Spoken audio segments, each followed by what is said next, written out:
kind of crazy. I would never be doing what I'm doing today had it not been for a knee surgery. So it is kind of crazy to think about what path life puts you on, right? We think we know where we're going to head to. Like, I thought for sure I'm going to be on Wall Street. I'm going to be a trader. I'm going to live in New York. I'm going to do all these things. Absolutely. That is where I'm headed. Right out of high school into college, I was going to do that. Absolutely. And then, nope, not exactly. Cool. Hey, Carlyn, thanks so much for joining today. Yeah, sure. Sorry about the scheduling changes last minute no last worries. week, No or whenever worries that at was. Totally happens. I'm not actually in a normal studio at my office. I'm at home because my wife had hip surgery last Thursday. So I'm on daddy duty. Hopefully nothing blows up outside of this room while I'm doing this. So if anybody screams or daddy, the 2-year-old needs a diaper change or something, it's, those kind of things may happen. So tell us a little bit about yourself, Carlyn. Well, as you might guess, I'm from Wisconsin. So there is the backstory there. I am a huge Green Bay Packer fan, even right now. So big sports fan. And I split my time between Scottsdale, Arizona and San Diego. So I go between Scottsdale and San Diego now. And a lot of my background, I started in small business in the orthopedic space, running orthopedic practices in Arizona. And then I was picked up by Stryker. So I worked for Stryker Corporation for several years, many, many years. And at that point decided to peel off from Stryker. The traveling started to get a little out of control. I have kids as well. So what were you doing for Stryker? In operations. So when I was there, we had over 1,500 physical therapy clinics. So they had a physical therapy division, and that is what I was responsible for. Wow, that's I'm vaguely familiar with Stryker, not like super familiar. I've had one of my longest running clients in my businesses over the years. She recently just is transitioning away, but she had a small positioning products manufacturing plant in Wisconsin, and she was a supplier, or she worked with Stryker as one of her biggest accounts. So that's how I got to know fabulous. Those guys. Yeah, very cool. Yeah. So I learned a lot. There's no question about it. I learned a lot working for a publicly traded company, and all the demands of what that requires, for sure. So how did you get into the orthopedic space before that? Up until a year or 2 years ago, I had 8 knee surgeries. Oh, wow. So I Athletic had related or just kind of personal? No, sports related. Sports related. 4 in each knee. And my husband always jokes with me. He's like, do you have to tell everybody that? Oh my God, why do you have to tell everybody that?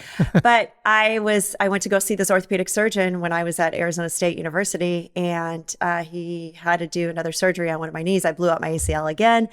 And I was waiting tables, and I just broke down in tears because I thought, what am I going to do? Like, I have to wait tables. Like, I don't have time for surgery. Like, I can't do this. Like, I have to work.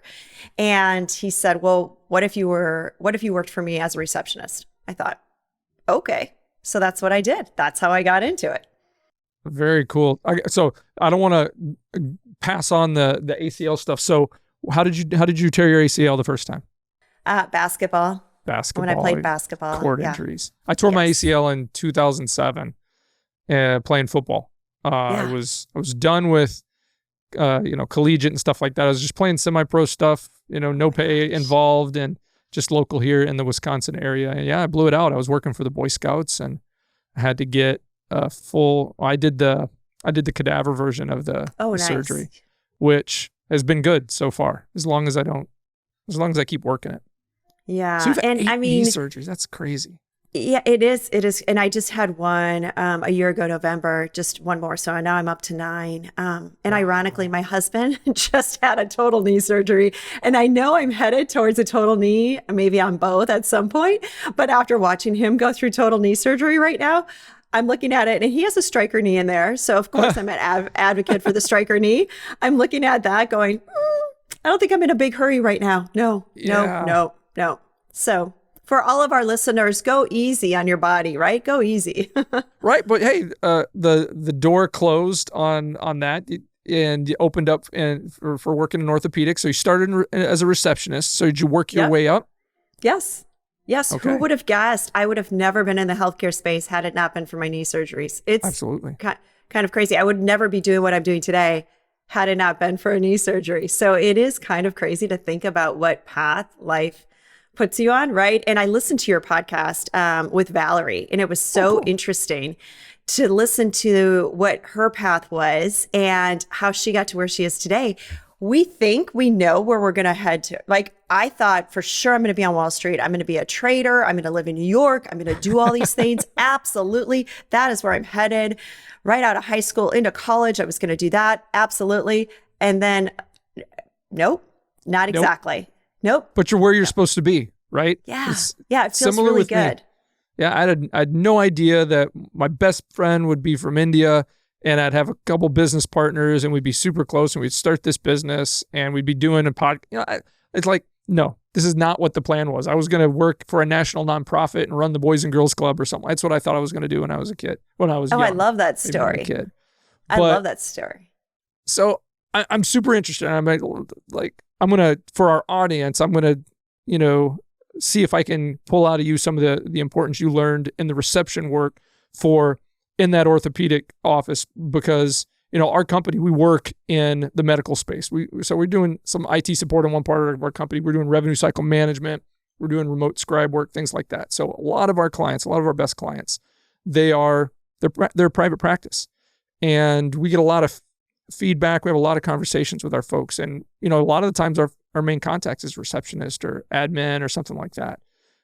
In fact, we started developing a virtual reception type service where we leverage a remote professional on our team, but have kind of a virtual experience in the office where people can still interact. And we're kind of still beta testing it, but that upfront part of a practice is so important. What was your experience like starting out and kind of working through that? Because obviously you moved on, right? Because if you're good enough and you find you have a new hunger to do more things, you move on. But what did you learn about that spot that you find the most important? Brian, I have so much to say in this space, so I'm going to try to make it concise for our listeners. Okay. If you got the time, we've got the time. We can edit out and whatever. Great. Well, as I was a patient, so as a patient, if you've never been a patient, right? And I was young, very young, and going in there as a patient, like when you show up to a medical practice, right? Any medical practice, orthopedics, general practice, OBGYN, whatever it is, you're there for a reason. And most of the time you're there and you don't want to be there necessarily. Absolutely. Most of us don't want to show up there. So I started to understand that first person, you're the first contact that patient has with that office, that practice. And be nice. Can you just smile? Can you, I don't want to be there. I know the doctor's probably running late. The doctor's always running late. Like that always is a thing. So I had to figure out how to take my role and do the best I could. For me, it was so important because I realized that as a patient, when I showed up and people were cranky with me, I'm like, okay, can you not be cranky with me? I don't want to be here either. So I'm here because I'm hurt. I'm in pain. I'm challenged with, I need to return to work, whatever the case might be. And that receptionist has such an important role. And I realized that when I started working for that doctor, he told me, first of all, he told me, when you show up, do the best job you can, right? Whether you're bagging groceries, whatever you're doing. And that's part of the 4 agreements. I'm a huge fan of the 4 agreements, and it's part of my value system. And that is always do your best. Always do your best. So I treated that receptionist role like I was going to be the best receptionist that existed. Like I was going to always be friendly. I was always going to have a smile. I was always going to be empathetic to whoever showed up at the front. And it was really, really important. And just like anything, like I'm sure when you interview people, just smile. Like a smile changes everything. It does. We can make it fun. It doesn't have to be serious. It doesn't have to be negative. Like you can make it different. You can change everything that way. It's so true. A lot of people don't like, hearing the fake it till you make it kind of thing, but I don't look at it as like faking it. Like everybody's got kind of troubles and you got things on your shoulders, but it's not I don't think it's my responsibility to kind of put, thrust that upon everybody around me by my kind of attitude and things like that. And the people I probably struggle with that the most is the people closest to me, friends and family, because I'm going to take some of this off right. But But you're absolutely right. That's I've heard it from so many, doctors and so many people in the healthcare industry. And it's a struggle. It's hard because when you're in that spot, there has to be a mind shift. Either the personality that you have there understands that, and it sounded like you did at that point in your life, but a lot of people don't.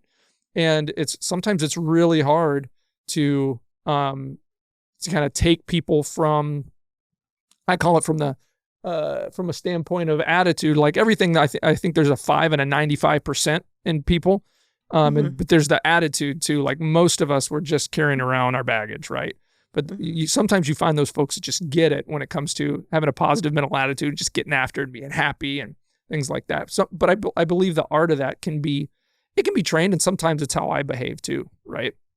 Right. And you surround yourself with people like that, right? So if I'm surrounding myself with people that have that same mindset, and somebody comes into our fold and they maybe don't have that mindset yet, like my team that I work with every day, day in, day out, they're fabulous. Whether they came in with that attitude out of the gates or I hired them that way out of the gates, I don't know, but it becomes contagious. So let it be contagious. Have that positive, empathetic attitude when possible. And of course, don't, like you said, you're going to have dark days, you're going to have struggles, you're going to have these things. That's when you start to build up a toolbox and figure out, okay, how can I do a shift? What's going to get me out of that space? For me, like fresh air, sun, something, get out in nature, go for a walk, take a beat, do a meditation, do something that like pulls you out of that space. But that just becomes part of your toolbox as you figure it out and as you work together, whether it's with another person, an accountability partner, a team member. I know in our office way back when we used to do this, we used to rely on each other to say, hey, I'm in a funk and I got to figure this out because our patients don't deserve this. Yeah. So I need to like kind of figure this out. If you can help me out, or can you cover the front desk for me for like, an hour? I just need to step outside. I'm struggling with something personally, and I just need to just take a minute. That's okay. Like be vulnerable that way. And I think that's the beautiful thing, that we're all accepting of each other. We all have these challenges, to your point, mental health challenges, whatever it is, honor it, and then figure out the best tools to be able to navigate with that. Yeah. I mean, I experienced that too in our small team that we're building in our Sheboygan office. It's, I have one of my guys, he can tell when I'm just not, when I'm in a funk, and he's like, hey man, you need a hug. I'm like, get away from me with that. And he'll just persist. I'm like, fine, give me the stupid hug, get away from me. But like after that, I'm like, okay, it's kind of like, I call it clearing the calculator. It's like hitting that C button and okay, yeah, I'm going to jump back in. And there's other folks that can come in. They can tell when I'm just out of it. And I've got to make sure that I don't, again, project the things that I'm going through onto them, because it's not their fault. Well, and Brian, I heard something recently, and I have to give my sister credit for this, and she lives in Milwaukee, and she's in a great corporate position right now, and she manages a lot of people. And she said the one thing that she's using that's really helped her in the last year or so is asking, do you need me to hear you? Do you need me to help you? Or do you need me to hug you? That's kind of like what I say to my wife. That was, you just reminded me of it. That was perfect. I mean, because I think a lot of guys struggle with this is we want to be a problem solver. We want to get out and get a wrench and fix something. Hey, the engine's running now. But a lot of the folks closest to it, in this case, my wife, she's like, I just need you to shut up and listen. Yeah. Okay. Yeah. So I remember learning that a few years ago. Again, I still forget to do that sometimes, but you're absolutely right. You need me to just listen? You need me to help you solve this problem? Or you just need me to give you a hug? I like that. That's cool. Yeah. I love that. I love remembering that. All right. Hey, I appreciate you, sharing your insight about that reception position when it comes to practice, private practice. I think it goes, there's a lot of different places where the first person is the face of your business that you meet and that you see and that's out there. There's so many different types of business where that's the case, but sometimes it's often forgotten how important that is.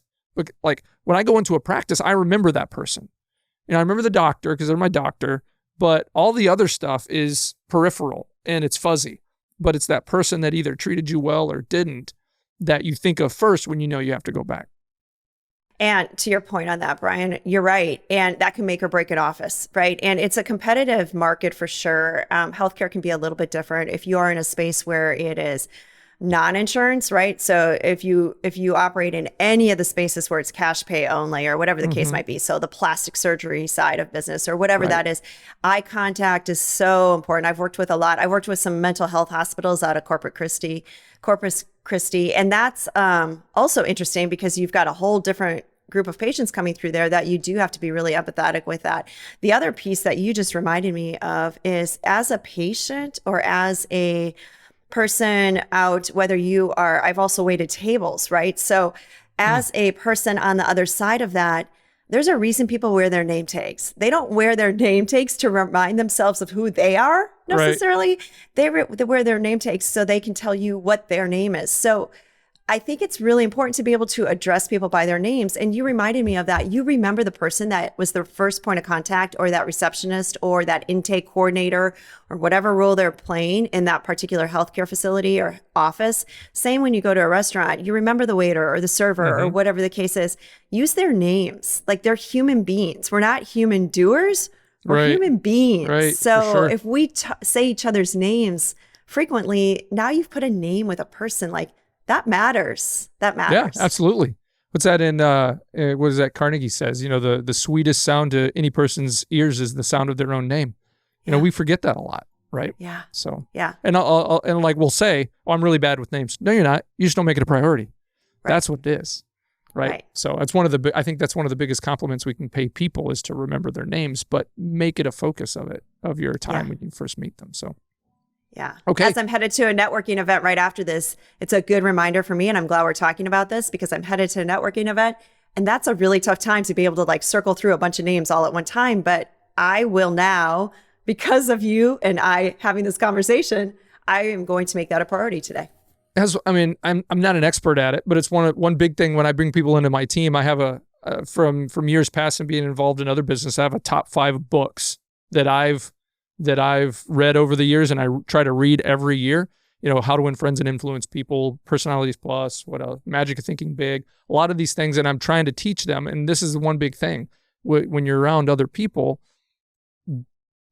if you're nervous, it's because you're thinking about yourself.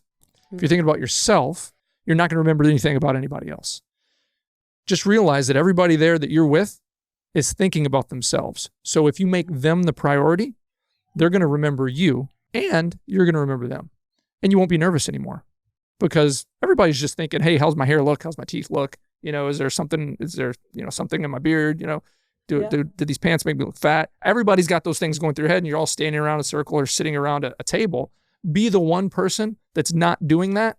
Find something you like about somebody else and mention it, and get the conversation rolling. You know what I mean? Get out of your head about it. It sounds so simple.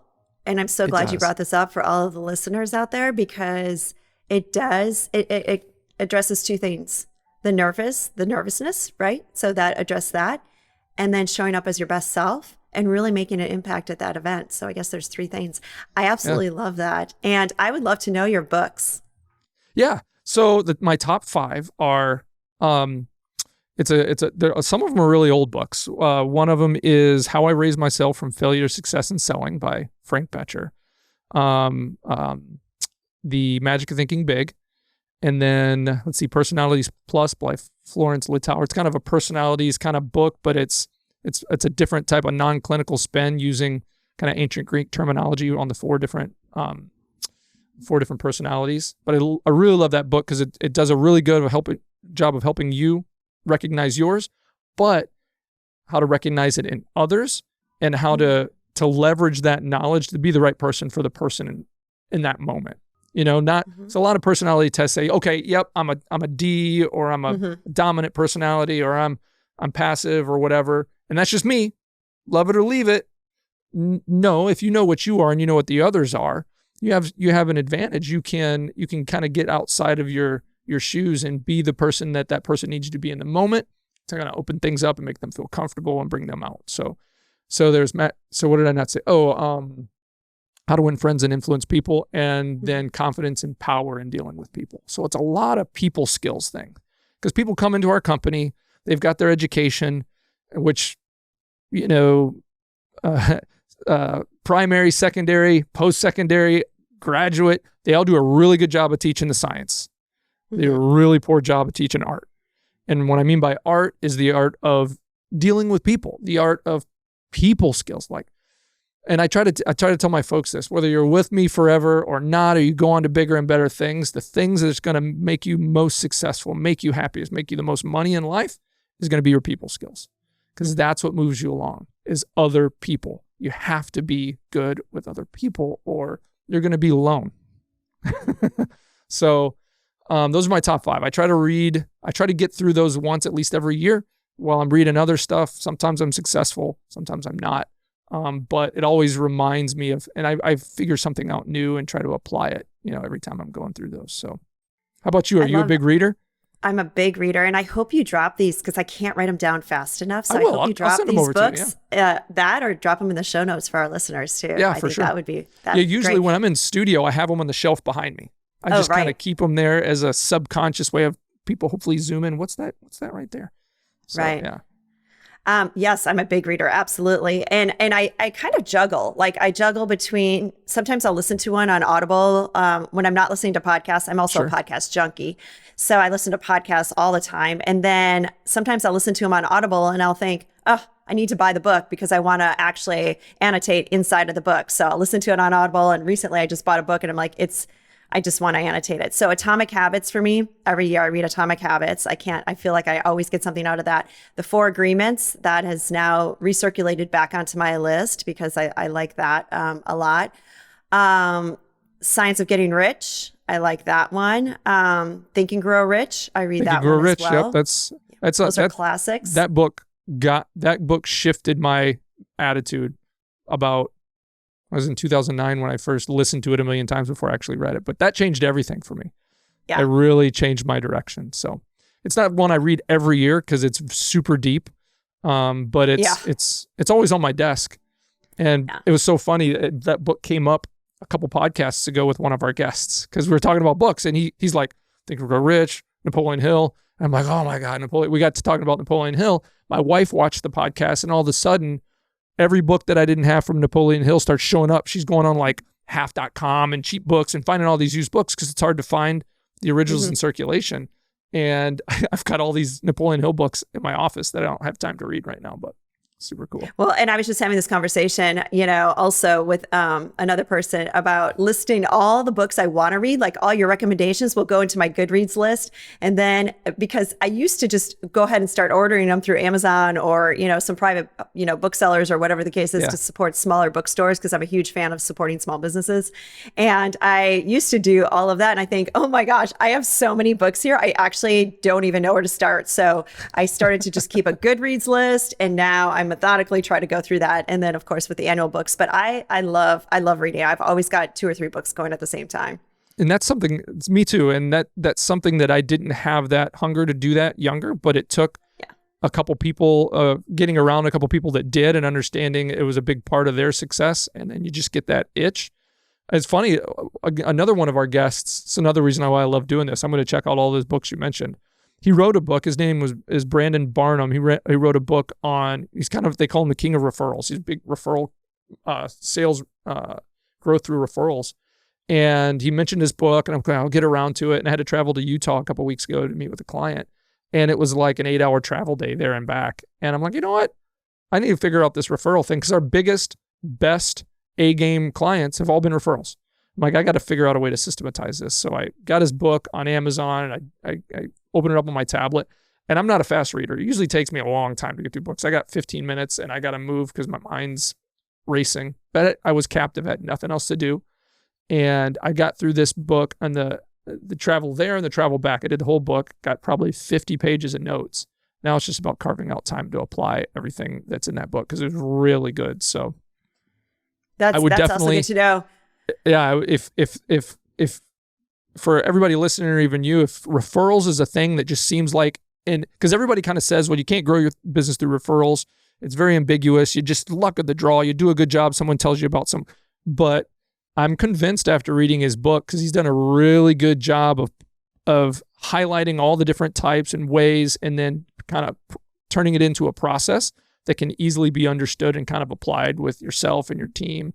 And it's going to take some work, obviously, but I mean, that could be huge, turning that into a new client machine. Well, and you brought up two really valuable points that I'd love to touch on for your listeners today. And that is please. referral marketing.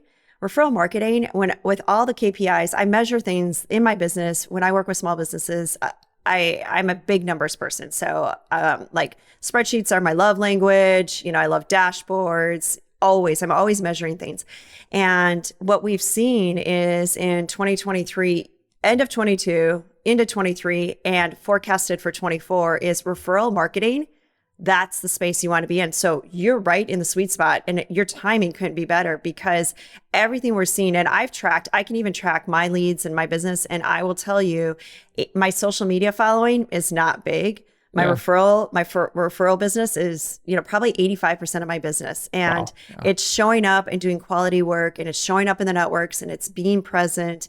So there's that is really interesting. And then what you just also brought up is, which ties into, I'm taking a course right now out of Colorado, and it's an AI course for small businesses. Okay. And it's not this creepy AI replacing and getting into the weird space AI stuff, because I'm sure that exists, but this is actually using AI to set up processes for you as a solopreneur, partnerships, S Corps, C Corps, whatever it is, and really getting some good SOPs, standard operating procedures, behind what you're talking about. So if you're going to set up a referral process, AI can actually help you. And that's a whole nother conversation.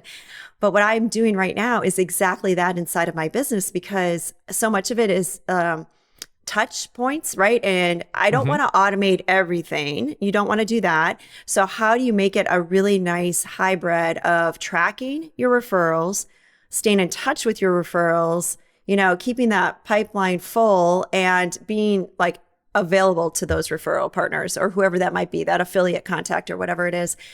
There's a lot of nice ways to blend that. I'm building out some big Excel sheets right now to at least put the path onto something. And then I can say, okay, this is where I come in personally. This can be automated. This is where I'm in personally. This can be automated. Those kind of trigger parts of the automation, if those can be or the processes, if those can be automated, because for me, it's about, I need the things to be automated that I forget to do, that remind me to do the right things, which is pick up the phone and call somebody, or take somebody out the lawn, or, massage a relationship. Or otherwise you just kind of get busy with urgent things that people are putting on your desk and that need to be taken care of, and the important things don't get done. Right. Yes. So. And you miss out. And how much business are you leaving on the table? A ton. We've messed up so much not messed up, but we missed, we've wowed people. People have been happy with us. They've stuck with us for years. And we've not done a good job of cultivating a relationship in a way where they just want to tell us about people that need what we do. Right. Or do a Google review for you, or do a LinkedIn review for you, or any of the above. There's so many little things that people are willing to do. You just got to ask us, right? As you're busy, or I'm busy, or anybody listening who's busy, ask me for a Google review, or ask me for a LinkedIn review or something. Send me the link and I'll do it for you. Don't assume I'm going to do it. You have to ask me. You have to send me a request, because I have to put it on my list too. I'm as busy as you are. So I think there's so much goodness there. You just have to ask us. We all want to help each other. You just reminded me of something. I learned this years ago, and it's funny listening to you talk, reminded me of stupid things that I'm not stupid things, but things that I'm being dumb about and not doing. It's like, I used to be in fundraising, right? My education was nonprofit stuff, and it's fundraising for years. And the fundraising 101 is, if you don't ask, people aren't going to give you, right? If you just have, it was alumni fundraising for the college I went to, is how I broke into it. And it's like, if you don't ask people, they're not just going to show up and start sending you money. You know what I mean? And with anything else, the same thing here. It's just, you got to be willing to ask. And those Google reviews, that's a big deal. We started asking a lot more. And every ticket we have, customer service wise, if someone gives us a nice, what we call a smile back, clicking on a smiley, they get a message that says, "Hey, thank you so much for the great message, and we're glad you like this. If you want to leave us a Google review, click below. It'll automatically copy your message and take you over. Just hit paste and go. And you can do it. Google's a little tricky because they want you to use a Google profile. And if you don't have that set up, you got to kind of do that. And that can be a little off-putting for some folks. But, it doesn't, I don't think it takes much to get to the top. And in whatever your segment is, or your vertical is, of Google reviews. Because if you go to people, there's maybe, the good ones maybe have 10 or 11. And if you can get up to around 100 or so, and what I tell my team is, listen, if we can get one every week, we've got 52. There's no competitors in the state that have 52 positive Google reviews. If we can get 5 every week, we're blowing people out of the water.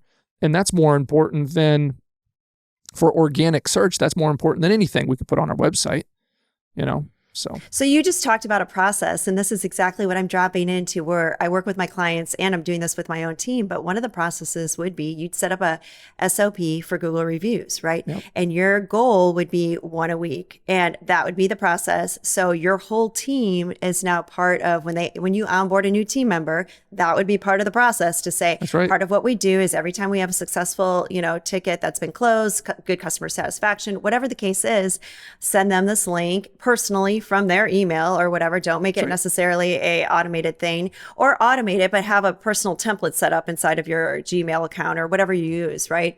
And that's part of the process. So now, as you might guess, I'm a KPI person. I'm going to look at my team and see who has done that and who hasn't. And then I bonus people on going above and beyond. So if the goal was 1 a week and that's your job, then beyond that, if you get 5 a week for the first quarter of 2024, you're going to get a bonus of X, whatever X is in your organization. So now I'm setting up incentive plans. So my team knows they're bought in and they're making a difference. And they understand how they can actually make a difference. So you've actually just given me an idea to be able to do that with my team too. But I set up a lot of incentives with the teams that I work with, because you want to have that buy-in, whether they're a 1099, a W-2, it doesn't matter. You can do it for both. It's fine. I got to figure, because we're not incentivizing it from a team standpoint yet, but we could. We're incentivizing it from a client standpoint. So another part of that is, so we get a positive feedback from a ticket close or whatever. Someone's happy. Our service manager sees that. It used to be our dispatch person, but our service manager sees it. He'll screenshot it and put it in, because we use Zoom for our inter-office communication, phone, chat, video, whatever. And he'll put it in the chat, and we have a Teams chat set up, for that through Zoom, and everybody will see it. And then I even have our content social marketing person in on that. She sees it, she grabs it, takes out the person's name to keep them, their identity safe or whatever. And then she posts that on social and says, great job. Let's say Ken is one of our agents. Great job, Ken, in helping out this client. They love what you did for them. And then it'll be a picture of the actual ticket closing with the happy thing. And then what we do is another person, she's supposed to watch it. And then she sets up just a personal email from her to the client, says, thank you so much for the great feedback. Just a reminder here, and she'll say, Ken loves working with you. He always talks great about when he gets to help you. But then as a reminder, don't forget, head over to the Google review business page at this link, update with your most recent experience, and you get put into our monthly drawing for a $100 Amazon gift card. So incentivize it that way. But since you mention it, really, I think right now our small staff is really excited about just growing the company in general. So everybody is kind of on board with this, but even incentivize it internally, it can stay top of mind for them every day to be checking, hey, instead of, let me check this and see if anything's new in there. Oh, I got to check. Hey, any good stuff? Yeah, I like that. Well, and then they just add it to their list. So like if I look at my calendar for this week as an example, right? I know how many reach outs I want to do this week, how many personal reach outs I want to do. Well, each member of my team, that would go on their list then to say, okay, I need to follow up with, 10 Google review people that I sent this out to or whatever it is, and just double check with them to see and then it just adds that extra layer of customer satisfaction too. Because if you reach out a second time, not to say, hey, did you do that Google review yet? Right. No, you're going to say, hey, just checking in. Hope everything is still going smoothly for you. We'd love to hear from you. And then you just put in, something as a gentle reminder or something interesting. Don't forget, you could be a winner of our, $100 gift card or whatever it is, like just a gentle reminder, but it's just that extra step because you're going above and beyond. And let me tell you, all you have to be is just a little bit better than average, right? You just have to be a little bit better than average to do really, really, really well. Yep. You're absolutely right. That's a big point. With most things in life, if you're just a little bit better than average, if you could just outrun the person next to you, the bear is going to get them, not you. Yeah. Right. Yes. So that's a good analogy. That's a good analogy. Hey, we got way off on the original. I really wanted to find out. So how did you jump from the reception level at orthopedic and kind of start moving your way up to eventually doing what you're doing now? Wow. Okay. So I worked as a receptionist. Then the group started to open up satellite offices. So I was in charge of helping do everything from finding team to replace myself. So I had to replace myself, of course, right? And grow with this orthopedic practice. So as they were growing, I was growing, which was a great way to cut my teeth on what to do and not to do, right? Insurance contracts. I negotiated insurance contracts, credentialing with the hospitals. Oh, yeah. You know, you have block time when you're a surgeon. So you have to, you know, take on ER time sometimes to be able to get that block time in a hospital setting. Then you talk about TIs for new offices, right? So we had tenant improvements for new lease space, whether that's x-ray facilities and all of those things. I really got my arms around everything it took to build an orthopedic practice. So I really understood the back end or back of house. I was not treating patients. On occasion, I had to help remove a cast here and there, but other than that, and some patient intake stuff. Oh, and then we came into the point of when electronic medical records, right? So then installing an EMR system. So now I also was exposed to technology. Well, what happened is we were working with a bunch of physical therapists, as you might guess, as orthopedics. Yeah. And I got to know the physical therapist side of the business. And at that point, these particular groups were being bought by Stryker to build that physical therapy division. So as these physical therapy groups were being bought by Stryker, there was a relationship established between the orthopedic and the physical therapist. Finally, Stryker came in and said, you know what you're doing both from a patient standpoint, an orthopedic relationship side, and opening up offices. So they picked me up and recruited me out of the orthopedic space to run what was first the Southwest region, which is Arizona, Nevada, Utah, Colorado, that space, New Mexico. Yep. And then I was in that position for not very long and was pulled to corporate. So then I was pulled up to headquarters and then was in charge of all of the physical therapy places that we continue to purchase. And that was a big process because you're taking all these individual offices and, as you can imagine, so many employees and bringing them into a corporate setting, which is positive and negative. Sometimes when a corporation buys you out, there's definitely hurdles. And using the empathy side of everything that I had practiced up to that point, this is somebody's business. Like, this is their baby. This is what they built. And now a corporation's going to come in and tell you how to run it, when to show up. Like, it's different, right? We all run our own businesses now, and it'd be like as if a corporation said, hey, we're going to pay you a lot of money and we're going to take over your business. Like, it's emotional. And it's a huge thing going on right now with private practices purchased by network hospitals and providers going from owning a business, not being very good at running it, selling it, becoming an employee, and being miserable. And it's one of the things we're trying to solve with private practices. Well, and then the other side of that is I really had a good understanding of accounts receivable. So I'm really heavy in the financial space, even working with my clients, and I understand accounts receivable. And I would get very passionate about physicians having massive accounts receivable balances. They work so hard for the money. They put their life on the line. They have to have huge malpractice expenses, right? And we can't collect the money. Like, that doesn't make sense to me.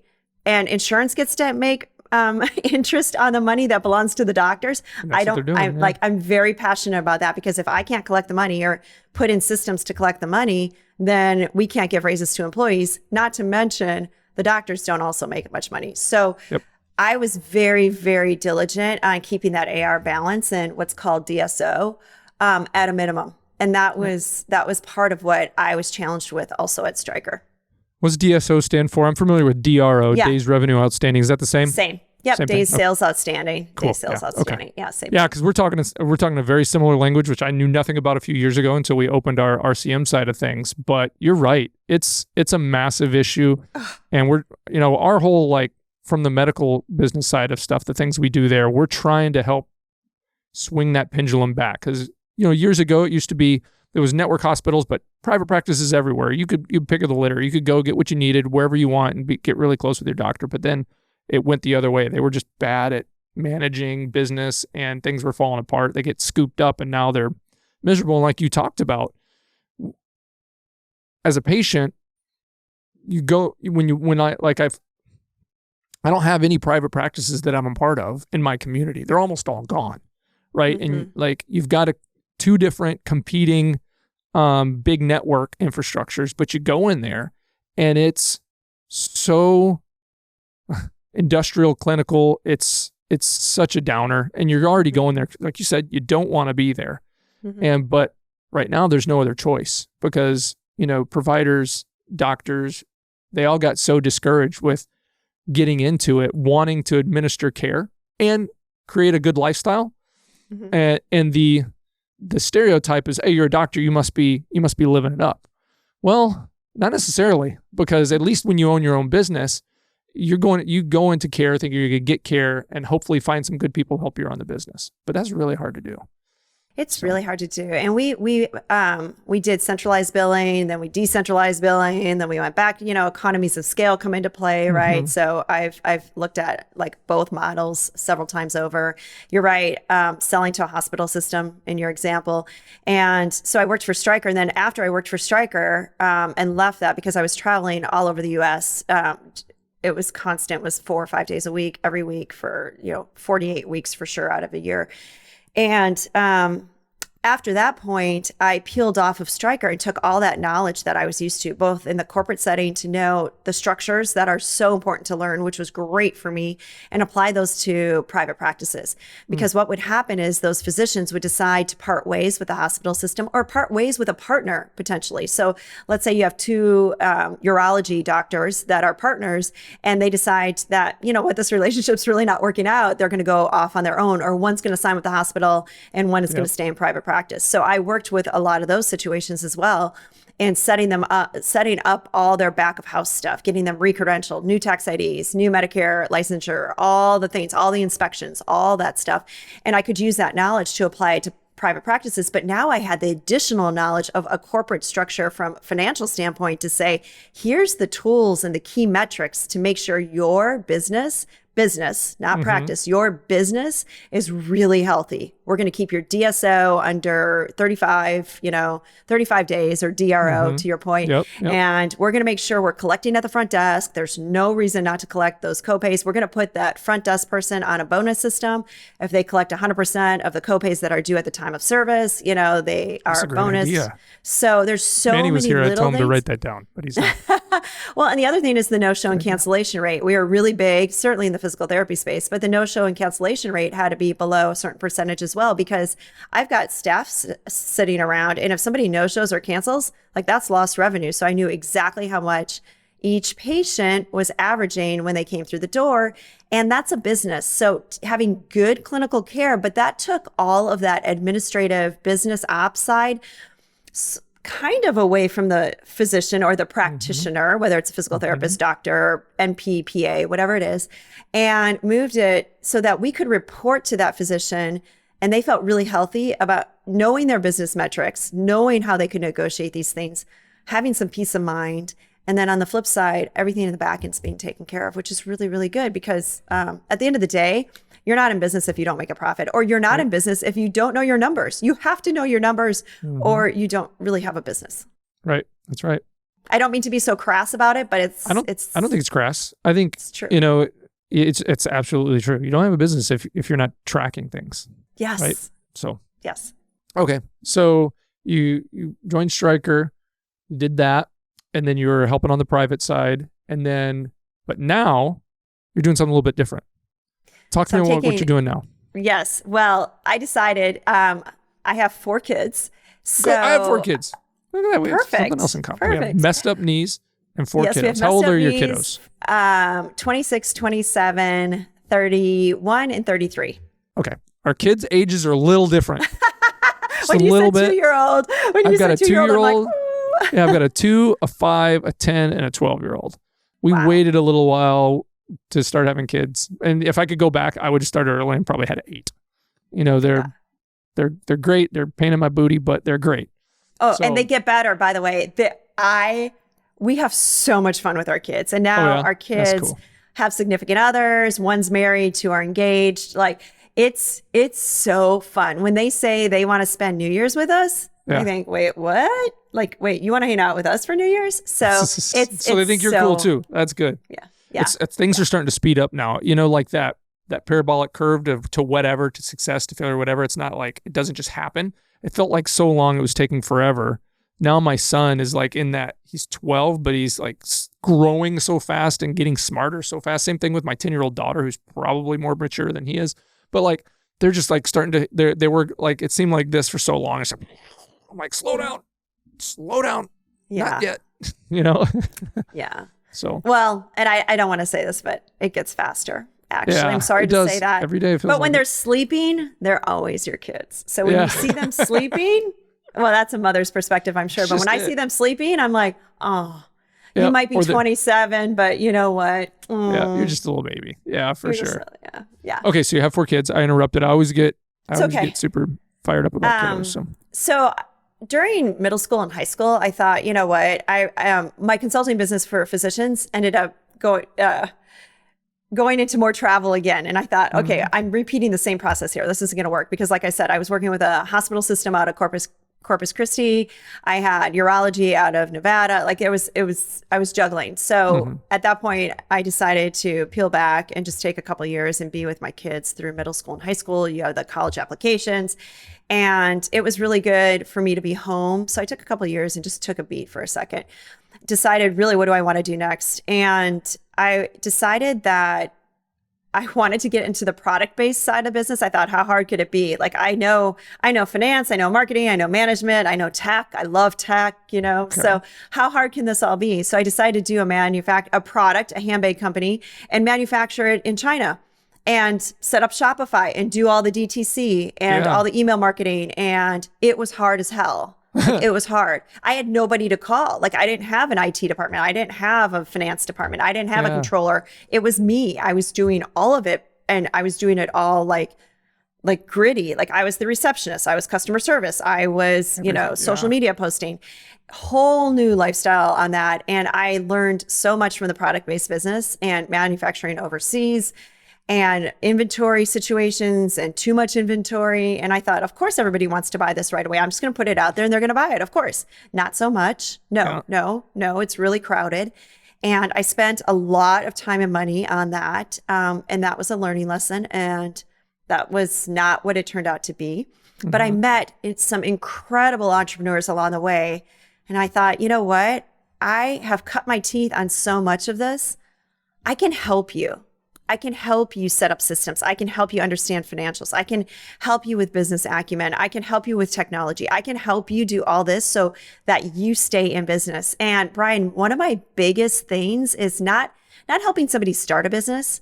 It's really, really helping somebody stay in business. Staying in business is really hard. It's not for the faint of heart mentally or financially.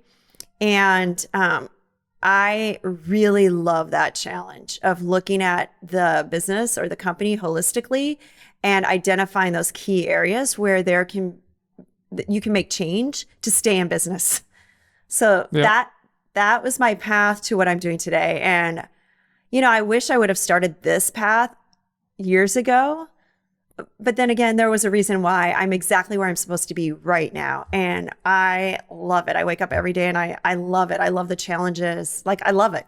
The failures, the challenges, all the stuff. Yeah, I like the way you said that. Starting a business was pretty easy. It's staying in business. It's hard. A lot of folks think that it's hard to start a business.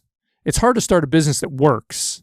It's hard to start a business, stay in business, like you're saying. Like, you can start a business, incorporate, say you want to sell something, you want to do something, deliver a service because you know how to do something, and turn on the lights, turn on the sign, right? And okay, I've started a business. If you say that's starting a business, pretty easy. Maybe you need to have a little bit of money. Maybe you just bootstrap it and do all the paperwork yourself. It can be done. But that doesn't move the flywheel, right? That just creates a flywheel. Now I have this big thing that's just stagnant, not doing anything. That's my business. It started, but it's not moving. It's the staying in or moving the flywheel.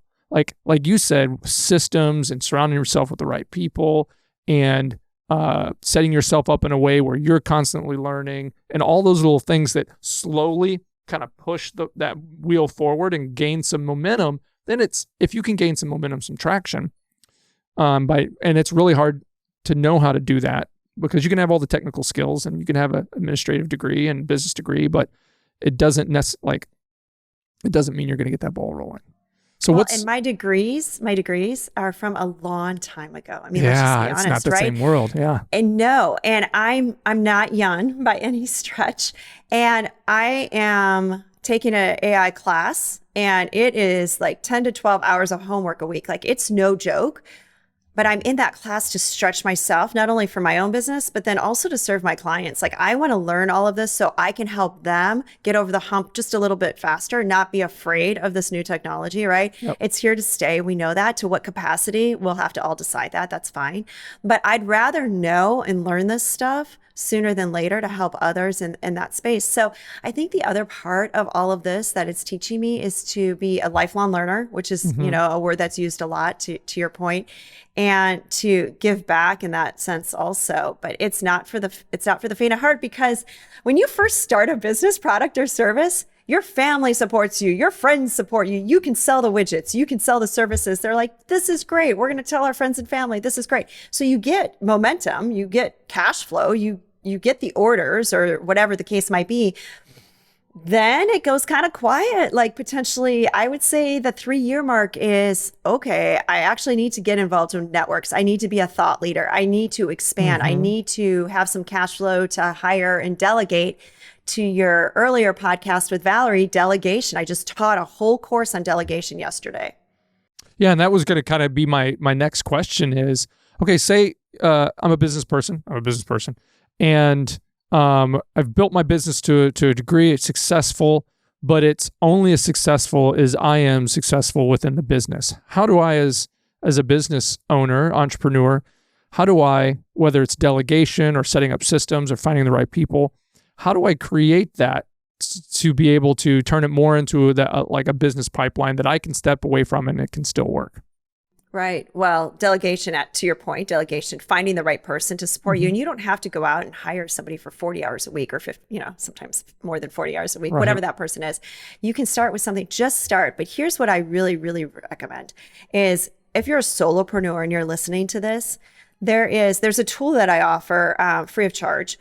And it's a delegation. It's automated now, but you can really do this very simply. Take a piece of paper and make 4 quadrants on that piece of paper, however you want to do that. Don't overcomplicate it. My whole messaging is progress over perfection. So don't overcomplicate it. And in 1 quadrant, you write down everything that you have to do. And you don't have to do this over like 1 day, 1 hour. You can do this over like a week or 2 weeks. I don't care. Just do this.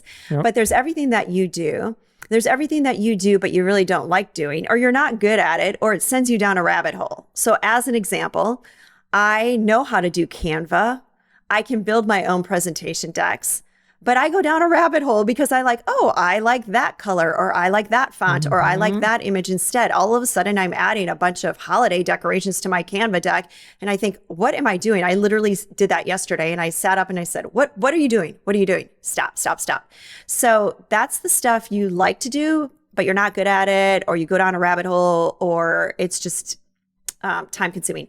Then you have another quadrant that is, no one probably needs to do it, or it can be automated, right? So make that decision. And maybe that is office supplies. I'm using something very generic here.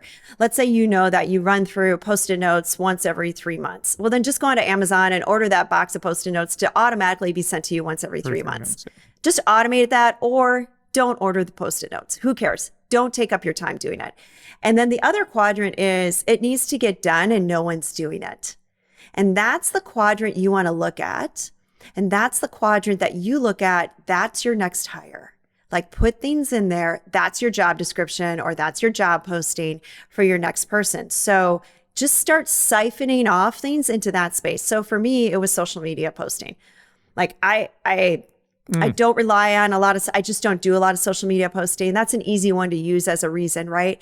But I put that in there, and then I built a job description. If I could have somebody manage my calendar, do my social media posting, and something else, okay, that becomes my job description. Is that 1 job? Is that 3 jobs? Like, it gives me a starting point. And I really like to get grounded in businesses first. So that's a really great place to start. You can do this with, if you've got a team of 5, if you've got a team of 10, if you've got a team of 2, or if it's just yourself. This whole exercise is also a really good team building exercise, because if you have more than just yourself, let's say you have 2 or 3 people and you're working remote, sometimes your other team members, as you're hiring new people on the team, they don't know what each other really does.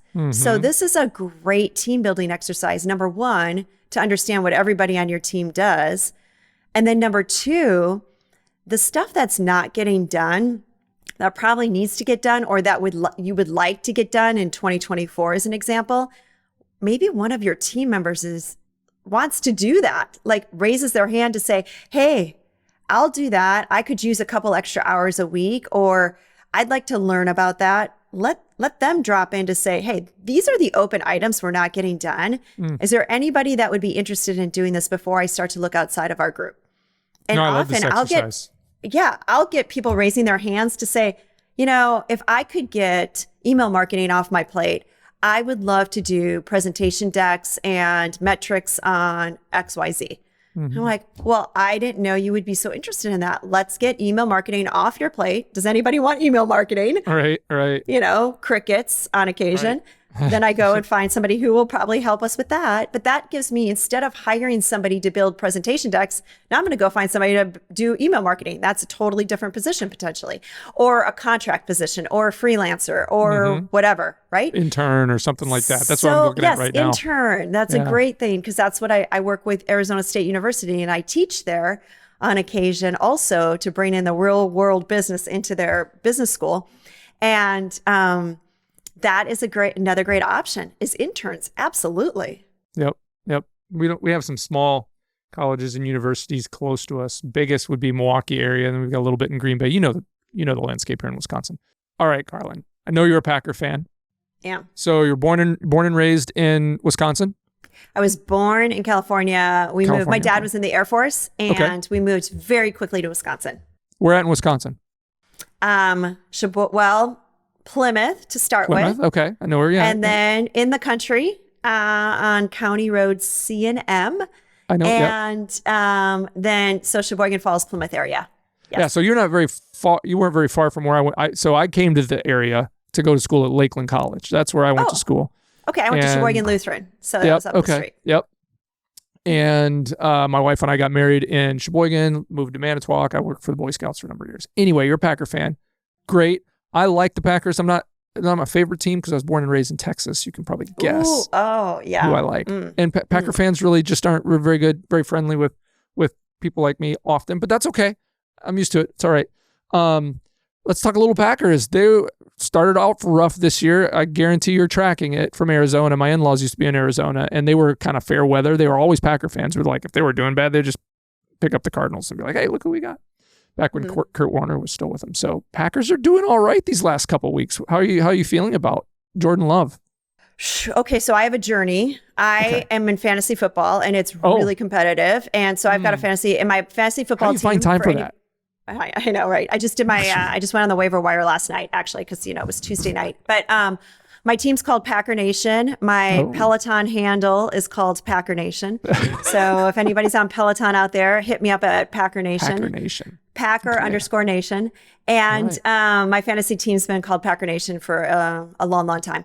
And so Packers, one of my later draft picks was Aaron Rodgers. I did that because I needed a backup quarterback somewhere along the way. And then, of course, we all know what happened there, right? So I did pick up Jordan Love in the beginning, and then I dropped him. But now, as of last night, I picked up A.J. Dillon. I think it's A.J. Dillon, right? I picked him up and I picked up the Packer defense for this week's matchup because I am really pushing for a playoff position. This is the last week of the fantasy football playoff positions.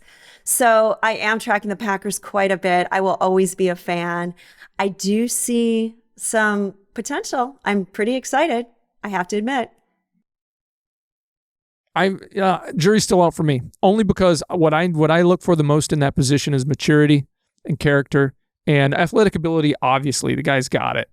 Decision making, that kind of stuff. Because unlike any position there's some defensive positions that are kind of like that, leadership roles, but that's the position. That's what one of the brain parts of that game is. Everybody's got to be smart. People think football people are dumb, but you got to be a good decision maker. And there's so much happening so fast at that position in the game that, man, it's make or break. And a lot of the way you carry yourself in front of the cameras or microphones or outside everywhere else, it transitions, it bleeds its way into the field a lot of the times, or the locker room. And I think that's kind of some of that stuff kind of happened with Aaron, as he got, further along in his tenure. I think that's hard to resist, but I'm rooting for the guy. I hope he does awesome. Listen, I am too. And I'm not a Packer fan, but when the Packers play good, it's good for business. Everybody's happy. Like every poor, bad social statistic that's tracked goes in the gutter or increases when the Packers lose in Wisconsin, and it's just not good for business. Yeah, and we've sat here, and my husband was a Dallas Cowboys fan before we got married. Yeah. Well, because we got married, and so now he's just hidden. Yeah, he's a closet Dallas Cowboys fan. So, to your point, yes, when we watch the Packers and they don't play well, or they lose in Lambeau, even worse, right? My husband will say to me, "Oh, it's not going to be a good day in Wisconsin." Nope, it's not going to be good. So I feel the pain. I feel a little bit removed from it, but I've dealt with the Arizona Cardinals, and it's hard to be a sports fan. Let's just sum it up. At times, it's very, very hard to be a sports fan. It's a good thing I have something else going on in my life that I don't have to actually rely on sports to make or break my days. I used to be heavy into sports. Growing up as a young man, like I was up for school 6 a.m. watching sport, 3 sets of Sports Center before I got on the bus. I had to know all the stats and from every sport. I knew tennis, I knew everything. And then college was kind of the same way. But as you grow, and especially once I had kids, it's like I don't have time on Sundays to sit here and watch Dallas lose and get mad and think like I just wasted 3 hours of my day. There's so many more things I could have got done. So now I'm a YouTube highlights for now. Like I just don't, Sundays it's church, or, I play guitar and stuff and like, or it's the kiddos, and then I track, in the dead of the night before, when I can't fall asleep, I'm trying to catch up on everything on my phone. But yeah, it's different. Like and once I stopped playing sports, I don't know if you went through this too. I went through a number of years once I stopped playing where I didn't even want anything to do with it, but with football, because that's what I loved the most. And because when I hurt my knee, I was in a good place. I was with the Boy Scouts. Insurance was free. They were great to me. My executive director was like, "Hey, we're still going to pay you. Go get better. It's going to be awesome." And it was, but the doc's like, I'm like, "Doc, can I still play? Can I still, he's like, "Yeah, you can play again, but you'll see me again." I'm like, "Ugh, that's not going to work." No, that's not a lifestyle. Yeah. So anyway, like I said, I hope the Packers do well. I hope Jordan Love turns into a great player. As long as, when they face the Cowboys, they don't win like they did last year. My wife got me tickets to that game, so we went to that game, and it was rough. Okay. So how about holidays? What do you got going on? It's December, Christmas right around the corner. We just had, Saint Nick showed up at our house last night, apparently, when I was sleeping. I'd never heard of this. I grew up in Texas. I never heard of this Saint Nick thing until I, moved to Wisconsin. What's keeping you guys busy this Christmas season? Well, as you might guess, with 4 kids that are adults and having significant others, we have to split up a little bit. So this year, everybody gets together for Thanksgiving. So traditionally, we've had everybody and we host Thanksgiving. So that's kind of our holiday. Mm-hmm. Our Christmas holiday will be a little bit quieter. It'll just be my husband, just the 2 of us for Christmas this year, which is, we're used to that. And that's, so far. But I think the point is we're staying very fluid. And I'm reminded of this because, as you might guess, just in the business I do and the things I measure and the things I look at, I'm very structured. I'm very planned. I like to know what's going on. And when it comes to family and traditions and all these things, I'm really embracing staying fluid through all of these, because family can be different as you grow or as you change or as our kids have kids, right? You have to be able to share those holidays or make them different or have different celebratory times of the year or whatever that might be. So this year, to answer your question, it'll be the 2 of us on Christmas. However, as I mentioned early in the podcast, we'll be getting together for New Year's with a couple of our kids. So New Year's for us this year will be really special once again. And we craft a menu where each one of us is responsible for a course of the menu, and we literally print the menu out And then this is what you get to do with adult kids. And then we do a wine pairing. So we have a wine pairing with each course. So each one of us will cook something. So we'll have, I think this year we'll probably have like 6 courses, maybe give or take. And we'll put a wine pairing with each course. So we'll have, and we'll do it at home. And we'll do it ourselves, and it'll be just delightful. And for me, I'm really looking forward to that. I like to cook and I like to stay at home, and it'll be a great way to celebrate the new year together for whichever of the children can join us for that celebration. A wine pairing with each course. That's a good idea. We've got a wine, like my brother-in-law's wife, her name is Heather, love her to death. She loves wine.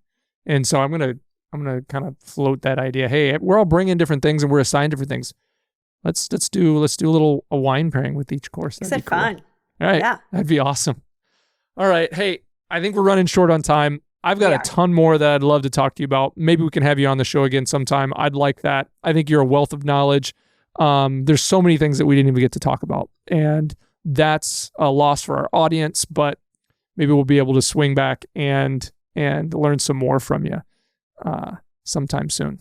That sounds great, Brian. I've really enjoyed talking to you. You make it so easy. You make it so easy to have a wonderful, authentic, great conversation. So I really appreciate that. Thank you. Thank you so much. All right, Carlyn, thank you so much. Have a great, great Christmas this year, and hopefully we'll get to see you soon. Sounds good.